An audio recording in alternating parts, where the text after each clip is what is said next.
Welcome to this episode of Say It with Scott, where we look at how the words we use influence the people we talk to. I'm Scott Sery. I'm a copywriter, and I'm a lover how we can take a word here and there, change it up just a little bit, and dramatically change the entire message that we're sending.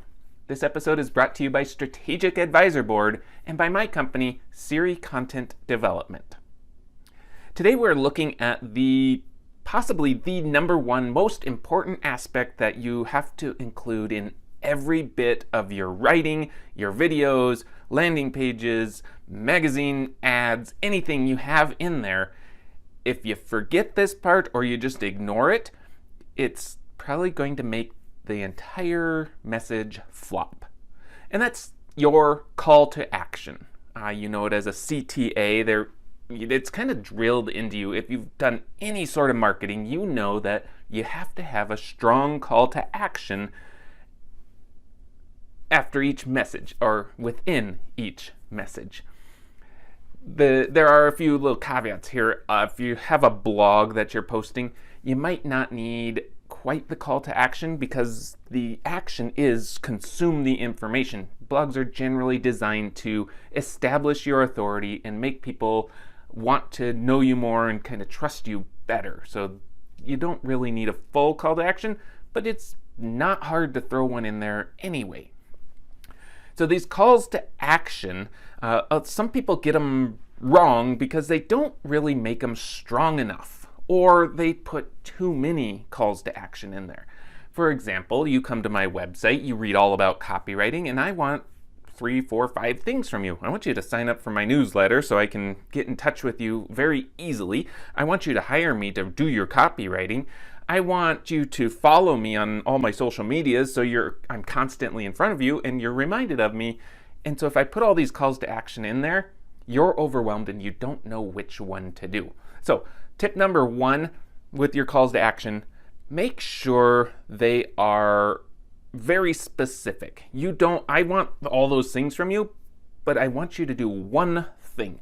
I want you to sign up for my newsletter because now I have your information and I can kind of drip feed you some emails that will ultimately convert you into a client, which is my ultimate call to action. So focus on one thing. What do you need that prospect to do today? Second tip is you need to make these things strong. You can do this in 3 different ways. I have 3 methods that we can take your call to action and move it from buy now to something a little bit more elaborate and grand. First tip is to move it away from the end. A lot of people never actually fully watch a video or fully read everything. So if you want to learn more about this, you can click the links in the description below. Reach out. I'd be happy to help you. And by the way, I don't charge for any of my consultations. So there's no fee, there's no obligation. I will obviously be a little bit sad if you just milk me for a bunch of information, but there's no charge there. Tip number 1, move that call to action more in the middle or even at the very beginning of your text or your video. That way people that are ready to buy, ready to take action, don't have to wait till the very end to do so. Tip number 2 is to use what are called power words. Immediately, limited time offer, few spaces available, things that are designed to kind of grab your attention. I've used these in some of my videos on another platform where I say, if you're still seeing this message, I'm replacing this video, but when my spots are full. But if you're still seeing this message, I have immediate spots open for a 1-hour free consultation. Normally I charge $2.99 for these, whatever it happened to be. I just left that up there. There were no spots that actually got filled, but it was a limited time offer that I'm offering a big value item for very low cost, in that case, free. Use that power word of limited spots, limited, take action now to make people think, oh, I can't come back in a week and do this. I got to take action now. The third tip is to use those, they're kind of power words, they're kind of a little different.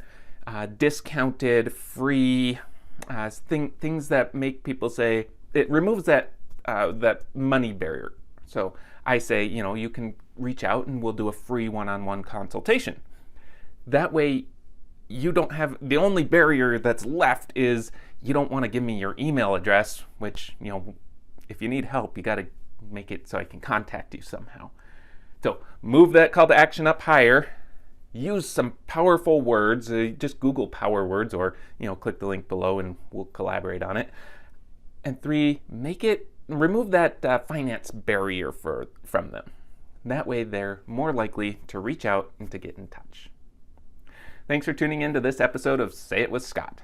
I hope you found some inspiration and education that you can use in your own business. As usual, if you didn't catch the other 2 calls to action, click the links in the description below.